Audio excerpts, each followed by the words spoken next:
오늘 말씀은 신명기 4장 44절로 5장 1절까지 말씀입니다. 제가 봉독해 드리도록 하겠습니다. 모세가 이스라엘 자손에게 선포한 율법은 이러하니라.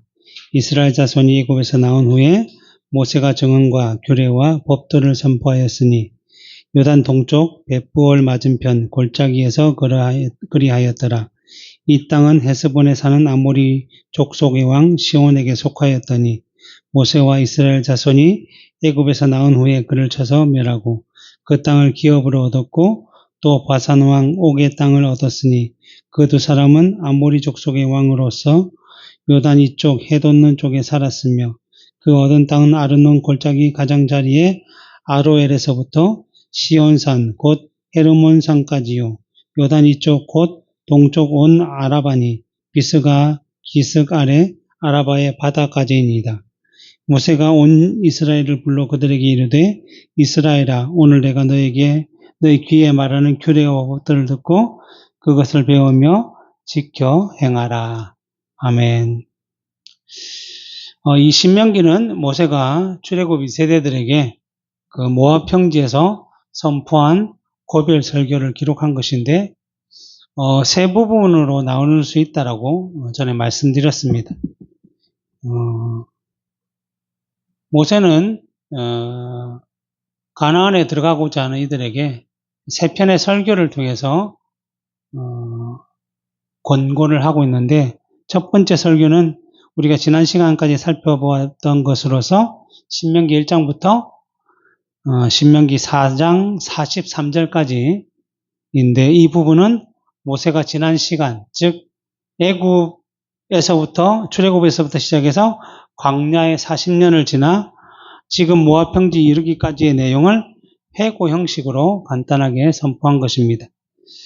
정말 쇠뿔무와 같은 애굽에서 종으로 고통받던 그 이스라엘 백성들을 이전에도 없었고 이후에도 없을 놀라운 이적과 기적으로 10가지 재앙을 애굽에 쏟으시면서 애굽 사람들이 섬기던 우상들로 하여금 그들로 하여금 재앙이 되게 하시면서 그들의 섬기던 우상은 참된 신이 아니라 지금 이러한 역사를 보여주는 그 이스라엘의 하나님 여호와만이 참된 신이며 유일한 신이며 모든 것을 다스리시는 하나님이시며 구원자이심을 보여주셨던 것입니다.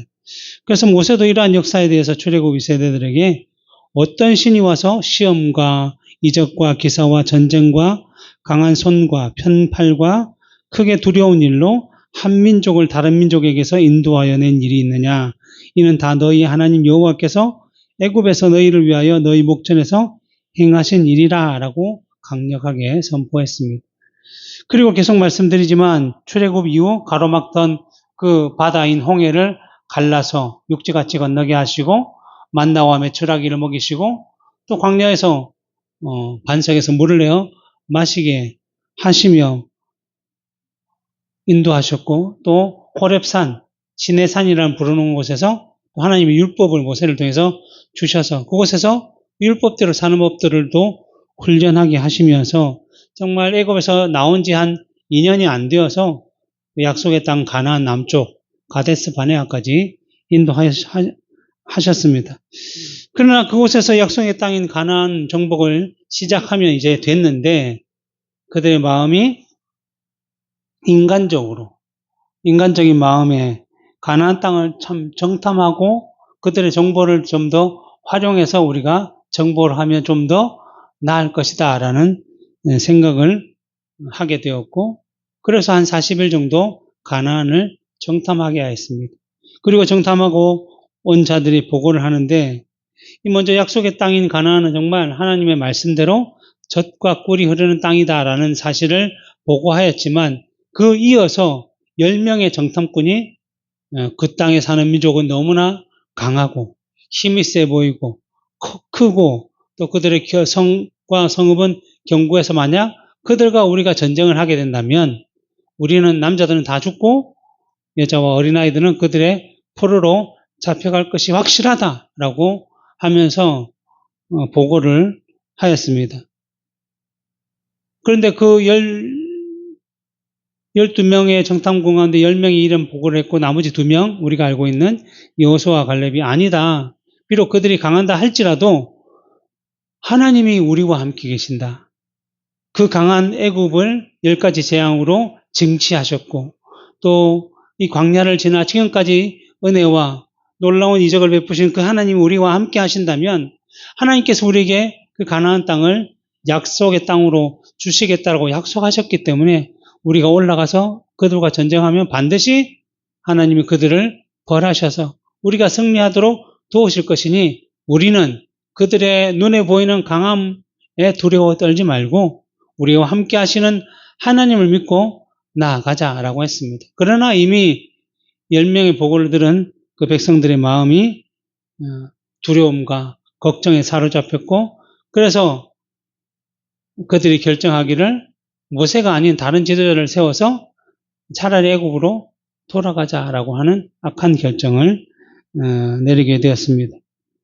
그래서 20세 이상 60세로 계수받은 남자들이 하나님의 형벌을 받아서 가나안 땅을 정탐한 하루를 1년으로 계산해서 광야를 40년간 떠돌며 죽게 되는 이 형벌을 받게 된 것입니다. 그리고 그러한 형벌이 다 끝날 쯤에 하나님께서 이제 출애굽 2세대가 다시 약속의 땅인 가나안을 정복하도록 인도하셨는데 이번에는 가나안 남쪽 부분이 아니라 가나안 동쪽에서 가나안을 정복하는 길로 인도하셨다는 것입니다. 그래서 이곳이 이 모압 평지라는 곳이고 그 요단강 동쪽 편이라는 것이죠.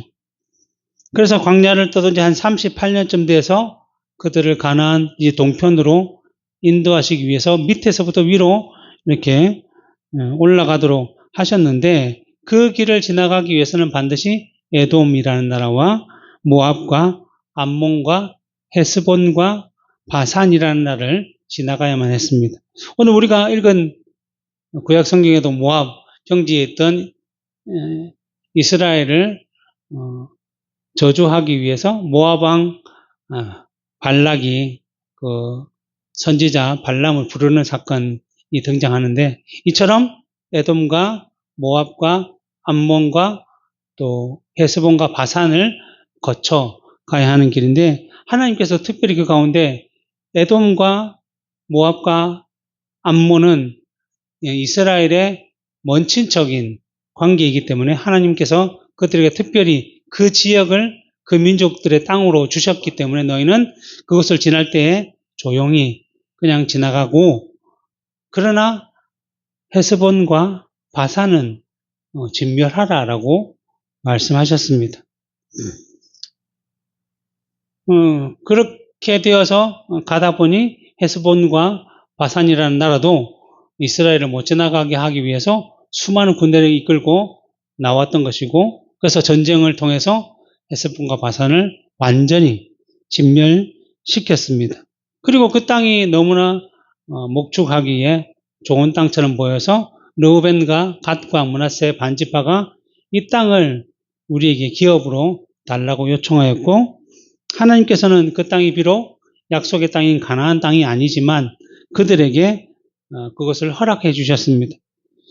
그 이유는 무엇인가 하면 이 두 지파 반 사람들이 비록 이 땅을 기업으로 받았지만 가나안 정복 전쟁에 그들이 빠지지 않고 참여하겠다라고 약속을 했던 것이고 또 하나님께서는 이러한 일들을 통해서 이 두 지파 반이 유단 동편에서 기업을 받고 평안을 누리는 것처럼 나머지 8지파 반 너희도 내가 가나안 땅에 들어가서 이와 같은 일들을 통해서 그 땅을 기업으로 줄 거니 미리 보고 증거를 삼으라는 의미로서 그 땅을 그들에게 허락하셨던 것입니다.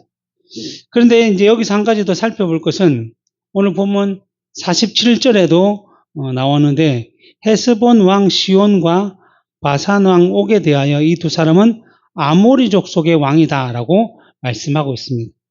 이 말씀의 의미는 비록 이 두 나라 민족이 지금 이 시대에는 가나안 동쪽, 요단강 동쪽편에 살고 있었지만 하나님께서 창세기 15장에서 아브라함과 언약을 맺으면서 아브라함의 후손이 이후에 이 가나안에 와서 물리쳐야 될 민족을 미리 말씀해 주고 계시는데 그 중에 아모리 족속이 들어가 있었기 때문에 그냥 지금 이 시대에 이스라엘이 가나안을 정복하는 길에 우연히 이 두 나라를 만났기 때문에 이 나라를 진멸시킨 것이 아니라 하나님의 작전 가운데 반드시 진멸시킬 민족으로 정해져 있었던 것이 이 나라였기 때문에 하나님께서는 때를 따라 이들을 가나안 남쪽이 아닌 가나안 동쪽으로 인도하신 그 섭리라는 사실을 우리는 기억해야 할 것입니다.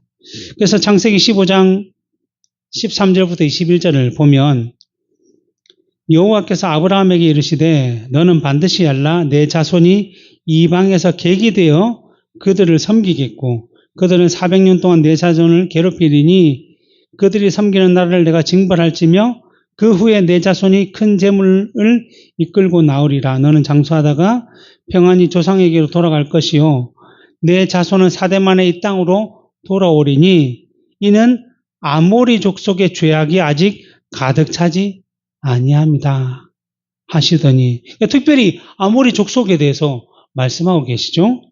그래서 해가 져서 어두울 때에 연기 나는 화로가 보이며 타는 횃불이 쪼갠 고기 사이로 지나더라. 그날에 여호와께서 아브라함과 더불어 언약을 세워 이르시되 내가 이 땅을 내굽 땅에서부터 큰 강 유브라데까지 내 자손에게 주리니 이제 이곳이 이제 약속의 땅으로 불리는 그 가나안의 경계죠. 북쪽과 남쪽의 경계. 그러면서 이제 그 땅에 진멸할 족속의 이름들을 말씀하시는데 19절에 보면 곧 겐 족속과 그니스 족속과 감문 족속과 헷 족속과 브리스 족속과 르바 족속과 아모리 족속과 가나안 족속과 기르가스 족속과 여부스 족속의 땅이다. 너희들은 이 땅을 진멸시켜야 한다. 그 가운데 누가 있었다고요? 아모리 족속이 있었기 때문에 하나님은 그렇게 섭리하심으로 말미암아 자신의 말씀을 이루어 가시는 거죠. 이처럼 아모리 족속인 헤스본과 바산은 멸하기로 작정된 민족들이었고 이전에는 그들의 죄가 가득 차지 아니해서 하나님께서 400년 동안 참으셨지만 이제는 그들의 죄악이 가득 찼기 때문에 그들은 그들의 죄로 인해서 하나님께서 이스라엘로 하여금 그들을 진멸하게 하신 것입니다.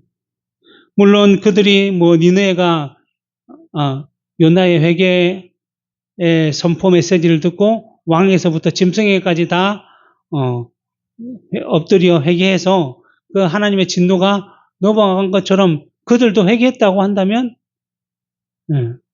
다 이러한 진멸되는 일들은 없었겠지만 그들이 지었던 죄가 쌓여서 그들의 귀를 막고 그들의 눈을 막고 그들의 생각을 막아서 더 이상 회개할 수 없는 자리에까지 그래서 죄가 가득 차게 하는 자리에까지 이르렀기 때문에 이렇게 진멸당하는 역사를 맞이하게 된 것입니다.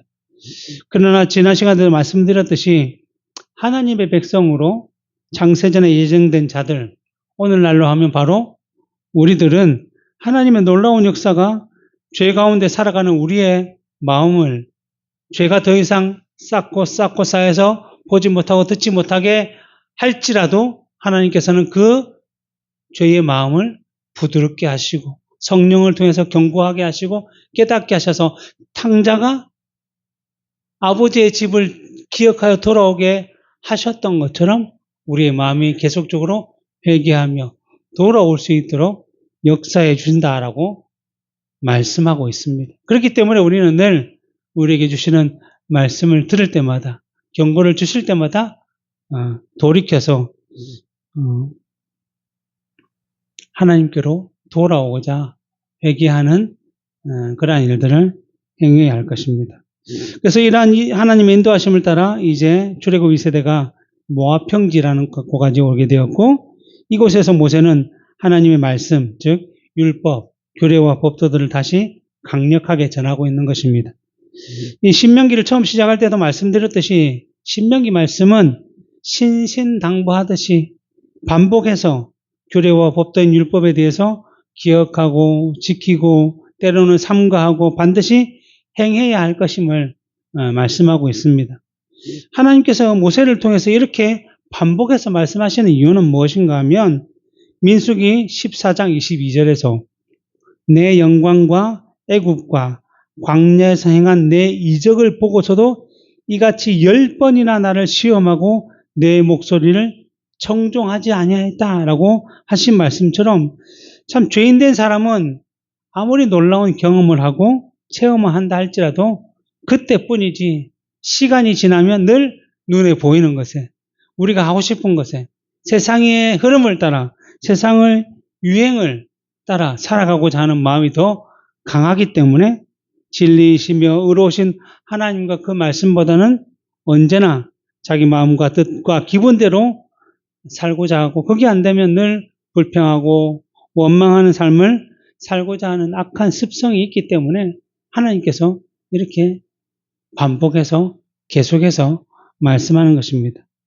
그래서 하나님께서는 계속해서 이러한 자기 백성들로 하여금 하나님만 바라고 의지하도록 하는 환경과 그 방식으로 인도하시기도 하시고 그러니까 이스라엘 백성을 광야에 몰아넣어서 광야에서 아무것도 먹을 수도 없고 아무것도 자기 스스로 무언가를 해낼 수 없는 곳으로 몰아내어서 오직 하늘만 바라보도록 하나님께서 주시는 것만 먹고 마시며 누릴 수 있도록 만들기도 하시고 더 나아가서 계속해서 반복해서 전하고 듣고 배워올 수 있도록 이렇게 역사하신다는 것입니다. 그래서 욥기 33장 14절부터 18절을 보면 하나님은 한 번 말씀하시고 다시 말씀하시되 사람은 관심이 없도다.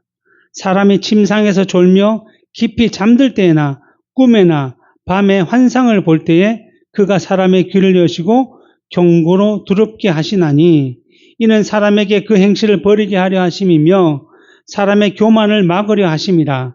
그는 사람의 혼을 구덩이에 빠지지 않게 하시며 그 생명을 칼에 맞아 멸망하지 않게 하시느니라 라고 말씀하고 있습니다. 그러니까 말씀이 계속되고 반복되는 것이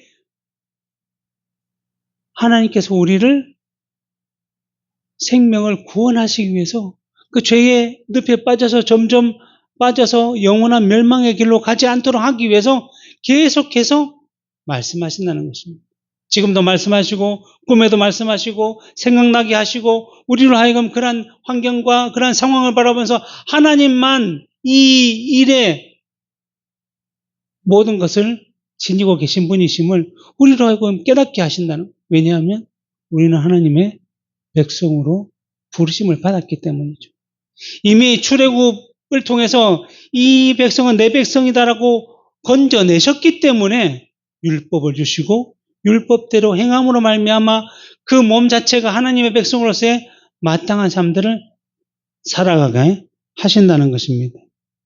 그러기에 우리가 살아가는 가운데 계속적인 말씀이 내가 들린다든지 아니면 말씀을 볼 때마다 계속적으로 보여진다든지 아니면 여러 가지 계속적인 생각이 난다고 하면 내가 잘못되었구나 라는 생각을 기억하며 하나님께 기도하며 은혜를 통해서 그것들을 풀어내고자 하는 그러한 삶들을 살아가야 하며 돌이켜야 한다는 것입니다.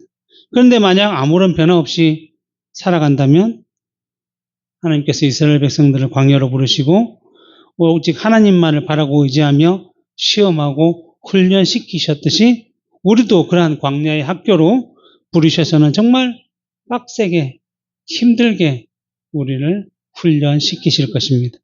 왜냐하면 앞에서도 얘기했듯이 우리는 하나님의 백성이며 자세이기 때문에 하나님의 백성이라고 한다면 마땅히 나타내야 할 자세, 태도, 영어로 표현하면 뭐죠? 애티튜드를 보여야 한다는 것입니다.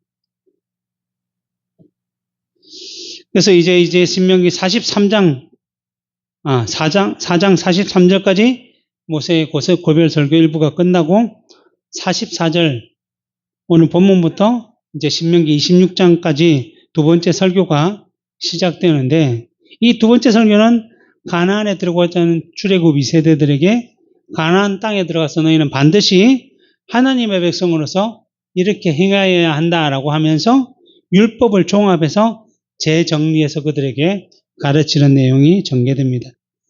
그 중에 우리가 잘 알고 있는 십계명의 내용도 포함되어 있기 때문에 다음 주부터 우리는 십계명을 하나씩 10번 정도 말씀을 통해서 그 십계명의 참된 의미를 한번 살펴보게 될 것입니다. 근데 이제 우리가 지난 시간까지 살펴본 내용이 출애굽 4장 40절까지 살펴보았고 41절부터 43절은 건너뛰고 지금 44절을 보는데 41절부터 43절은 무슨 내용이냐면 르우벤과 갓과 므낫세 반지파가 기업으로 받은 요단 동편 땅의 도피성과 관련된, 도피성이란 뭐냐면 부지 중에 자기도 모르게 사람을 죽인 자가 피할 수 있는 곳이 도피성인데 이곳은 요단 동편에 세 곳이 있고 이제 가나안 땅으로 들어가서 그 가나안 땅에도 이 세 곳이 지정이 되어서 이제 이러한 곳으로 피할 수 있도록 하나님께서 은혜를 베푸셨는데 이거는 이제 가나안 땅의 것과 이번 거 합쳐서 신명기 19장에서 등장하고 있기 때문에 그때 가서 다시 한번 말씀을 드리려 하고 오늘 44절부터 함께 살펴볼 것입니다. 그래서 오늘 보면 44절을 보면 모세가 이스라엘 자손에게 선포한 율법은 이러하니라 말씀하고 있는데 앞서 말씀드린 대로 모세의 두 번째 설교가 율법의 재해석이기 때문에 모세가 모압 평지에서 가나안 정복을 준비하고 있는 출애굽 2세대들에게 다시 율법은 이런 것이다 라고 이제 선포를 시작하고 있는 것입니다. 그러면서 45절에 이스라엘 자손이 애굽에서 나온 후에 모세가 증언과 규례와 법들을 선포하였으니 요단 동쪽 벳부올 맞은편 골짜기에서 그리하였다 라고 말씀하고 있죠. 지금 모세가 선포하고 있는 것이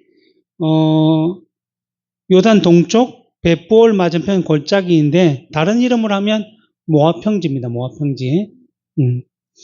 그리고 계속해서 보면 이 땅은 원래 헤스본에 사는 아모리 족속의 왕 시온에게 속하였더니 모세와 이스라엘 자손이 애굽에서 나온 후에 그를 쳐서 멸하였고 그 땅을 기업으로 얻었고 바산 왕 옥의 땅을 얻었으니 그 두 사람은 아모리 족속의 왕으로서 요단 이쪽 해돋는 쪽에 살았으며 그래서 어떻게 했냐면 이 두 나라를 물리쳤고 그 얻은 땅이 어디냐면 아르논 골짜기 가장자리에서 자리의 아로엘부터 이 지역은 어디냐면 가나안 동쪽을 보면 여기가 동쪽인가요? 가나안 동쪽 보면 제일 위에 북쪽에 갈릴리 호수 우리가 잘 알고 있는 갈릴리 호수가 있고 그 남쪽에서 이제 요단강이 시작되어서 좀 밑에 쪽에 사해 우리가 여매라고 불리는 사해가 있는데 이쪽 편이 가나안 땅이죠. 그리고 이쪽 편이 이제 동쪽인데 모압과 에돔과 모압과 암몬이 이렇게 살고 있는데 이 사해가 여기서 이 정도 있는 사해의 절반 정도까지 여기 경계가 바로 르우벤 지파의 마지막 땅이죠. 그래서 여기에 르우벤이 있고 그 중간에 같이 있고 그 북쪽 갈릴리를 넘어 므낫세 반지파가 있는데 제일 남쪽 지역이 어디냐면 아르논 골짜기 가장자리 아로엘 여기가 그리고 이제 북쪽 경계는 뭐냐면 시온산 곧 헤르몬산까지 그러니까 갈릴리 북쪽 여기 헤르몬산이 있어요. 그 산지가 있는데 거기까지 이들이 땅이 차이는데 이것은 이제 요 위에는 아람이라는 나라가 있고 여기에는 두로라는 나라가 있죠. 요즘은 뭐 레바논과 뭐 요르단 이쪽이 나라죠. 이스라엘 접경 지역 여기 팔레스타인이고 그러한 지역까지 하나님께서 그들에게 땅을 주셨다는 것입니다. 그리고 요단 이쪽 동쪽 온 아라반이 이 요단 동쪽 이 땅을 전체적인 의미로 아라바라라고 부르고 있어요. 그래서 비스가 기슭 아래 아라바의 바다까지 하나님께서 주셨다라는 것입니다. 이 땅을 르우벤과 갓과 므낫세 반지파가 기업으로 받았죠. 그리고 그 다음 장인 5장 1절에서 모세가 온 이스라엘을 불러 그들에게 이르되 이스라엘아 오늘 내가 너희 귀에 말하는 규례와 법들을 듣고 그것을 배우며 지켜 행하라 라고 말씀하고 있습니다. 이제 그들이 듣고 배우며 지켜 행할 규례와 법들에 대해서 이제 전반적으로 그 뒤에 십계명부터 시작해서 계속해서 이제 설명을 하게 될 것인데, 마태복음 28장 19절 20절에 보면 예수님께서 승천하시기 전에 그 제자들, 사도들에게 위임하시며 명령하시는 모습이 등장하고 있는데, 19절에 보면 그러므로 너희는 가서 모든 민족을 제자로 삼아 아버지와 아들과 성령의 이름으로 세례를 베풀고, 이 세례라는 것은 우리가 알고 있듯이 예수 그리스도를 구주로 영접하였다는 신앙 고백에 대해서 삼일체 하나님의 이름으로 일을 치는, 표를 삼는 거룩한 예식인데, 이 예식을 행해야만 교회 안으로, 그리스도의 몸 안으로 들어와서는 성찬에 참여하고 예수 그리스도께서 자기 백성을 위해서 찢기신 몸과 그 피를 먹고 마심으로 인해서 하나가 되는 권리를 누리게 되는 것입니다. 그러니까 승천하시면서 예수님께서 자기 제자들, 사도들에게 그들의 해야 될 역할이 무엇인가를 가르쳤냐면, 혈통을 따라 아브라함의 후손인 이스라엘이 아니라 이제는 육신적인 혈통이 아닌 영적인 혈통, 즉 그리스도의 피로 죄사함을 받은 영적인 아브라함의 후손된 사람들을 그리스도의 몸인 교회로 불러 모으라라고 명령하시는 것입니다. 그러면서 덧붙이는 말씀이 무엇인가 하면, 그들을 이 복음 안으로, 믿음 안으로 불러서 무엇을 해야 하냐면 20절에 내가 너희의 분부한 모든 것, 분부한 모든 것이 뭐죠? 바로 복음이죠, 복음.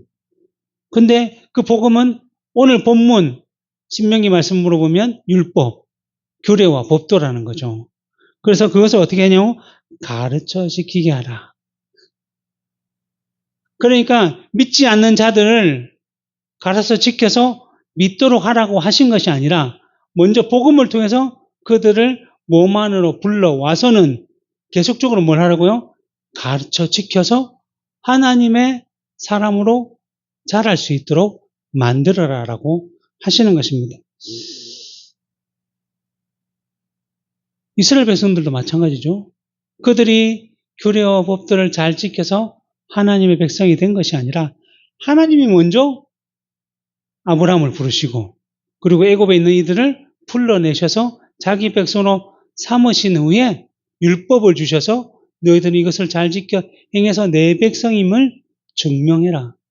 근데 너희들 죄로 인해서 늘 도망가고 안 익히니까 어쨌든 계속적으로 듣고 배우며 지키며 행할 수 있도록 하라라고 말씀하시는 것입니다. 근데 우리가 일반적으로 보면 율법과 복음에 대해서 그 형식이 좀 다르게 표현되어 있기 때문에, 율법은 너무 딱딱해 보이고 우리의 죄만 드러내고 있기 때문에 더 이상 우리는 죽은 율법이 아니라 살아있는 복음의 은혜로운 그 복음 안에 머물러야 한다라고 주장하는 경우가 있긴 합니다. 그러나 구약에서도 말씀하신 분이 하나님이시고 신약에서도 말씀하신 분이 하나님이시기 때문에, 구약에서는 이렇게 말씀하셨다가 갑자기 생각과 뜻을 바꿔서 신약에서는 저렇게 말씀하신다면, 우리는 그런 하나님을 좀 더 신뢰를 가지고 확신하게 믿기는 좀 어려울 것 같습니다. 왜냐하면 이때는 이렇게 말씀하시고 저때는 저렇게 말씀하시면 무엇을 믿어야 될지 모를 것인데, 우리가 알고 있듯이 하나님은 그 속성 가운데 영원하시고 불변하신 속성이 있기 때문에, 하나님은 어제나 오늘이나 내일이나 영원토록 동일하신 분이시기 때문에 구약에서 이렇게 말씀하셨다가 신약에서 저렇게 말씀할 리가 없다라는 것입니다. 그게 이제 우리가 개혁주의 신학의 독특성 가운데 신구약 통일성을 얘기하는 이유가 바로 여기에 있는 것이죠. 그래서 구약과 신약은 그 본질, 그 내용은 변할 수 없는 하나님의 뜻을 따라 주어진 말씀이기 때문에 동일한데, 단지 구약과 신약은 그 시대가 다르기 때문에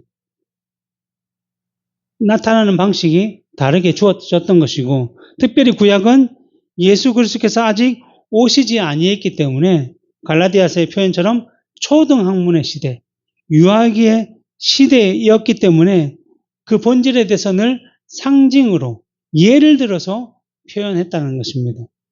예를 들면 이런 거죠. 부모가 어릴 때 아이들에게 세수를 하거나 양치를 가르칠 때에 직접 부모가 닦아주기도 하고 또 본을 보이기도 하고 이렇게 하고 저렇게 하고 계속적으로 간섭을 해서 이제 그 아이가 장성해지면 이제 부모가 하지 않더라도 스스로 세수도 하고 양치도 하고 돌보는 것처럼 구약 시대에는 상징적인 방식으로 예수 그리스도를 가르쳤던 것이고 복음을 가르쳤던 것이고 복음의 시대에는 예수님께서 오셨기 때문에 충분히 그 진리가 드러났기 때문에 이제 누가 가르치지 않더라도 그 믿음을 통해서 스스로 나타낼 수 있게 되었기 때문에 구약과 신약은 이렇게 본질이 동일하다라는 것입니다. 물론 예수 그리스도의 십자가의 죽으심으로 말미암아 구약의 율법에 있던 그 의식법들, 시민법들, 그 상징으로 주어진 것들이 다 폐하해지고 사라졌기 때문에 우리가 이제 뭐 6월절에 어린 양을 잡거나 제사할 때 소와 양을 잡지 않아도 이제 예수 그리스도의 이름만 가지고 하나님께 나아가는 이러한 일들은 생겼지만 그 구약의 의식법은 사라졌지만 그 의식법 속에 있었던 하나님의 뜻, 뭐죠? 내가 너희의 죄를 사하는 자고 내가 너희를 구원했고 창조했고 내가 너희와 함께하는 나는 그 모든 내용들은 사라지지 않고 영원한 도덕법으로 우리에게 주어졌기 때문에 우리는 그것은 반드시 지켜 행해야 한다는 것입니다. 그래서 그러한 것들을 모세는 구약시대의 방식을 따라 너희는 율법, 규례의 법들을 지켜 행하라 라고 얘기하는 것이고 예수님은 신약의 방식을 따라 너희들을 교회 안으로 불러서 복음을 통해서 믿음이 자라도록 가르쳐 지켜 행하라라고 하시는 것입니다.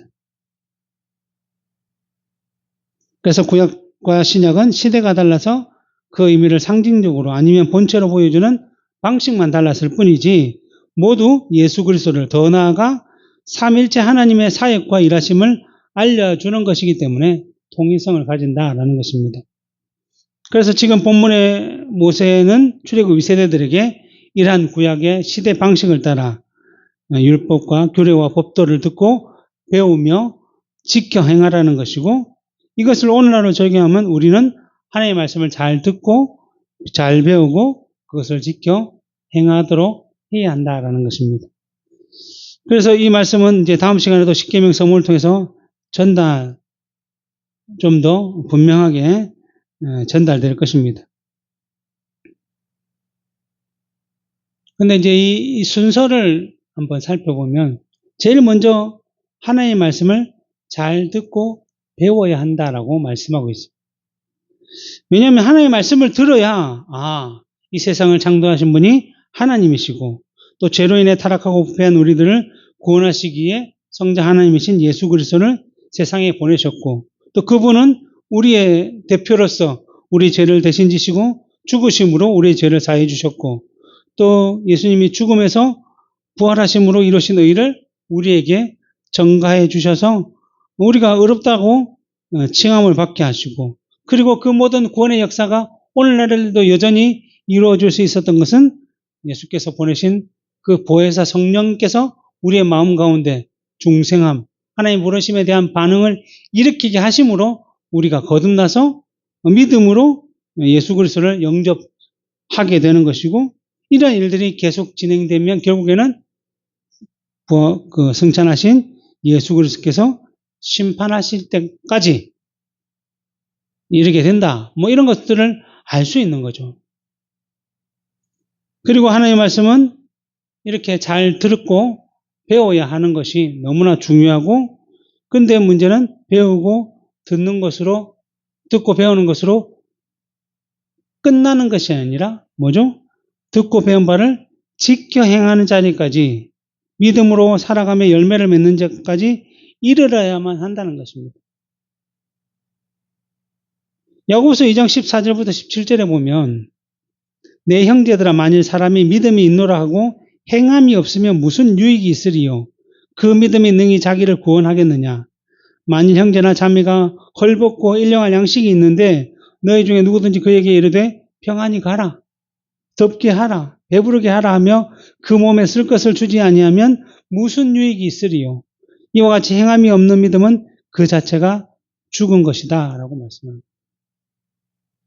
하나님의 말씀을 듣고 배우며 그것을 지켜 행한다는 것은 율법의 내용을 듣고 배우는 것에만 그치게 되면 지식은 많아지겠지만 그 지식이 몸으로, 삶으로 드러나지 않으면 열매를 맺을 수 없다라는 것입니다. 그냥 불쌍한 자를 보며 이웃을 사랑하는 그 말씀대로 그에게 다가가서 그가 필요한 바를 채워주고 그의 연약함들을 보듬어야 하는데 배고프겠다. 춥겠다. 덥겠다. 너 빨리 집에 가. 아니, 빨리 뭐 해. 뭐 사 먹어. 이렇게 하면 아무런 의미가 없다는 거죠.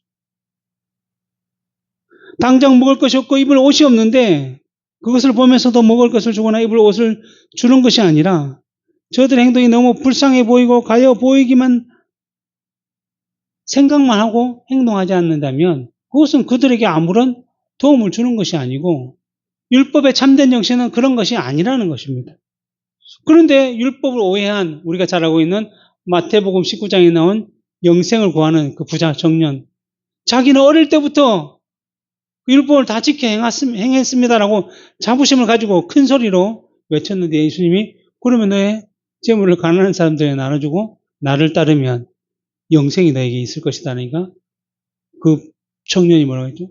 재물이 많은 고로 근심하며 돌아갔다라고.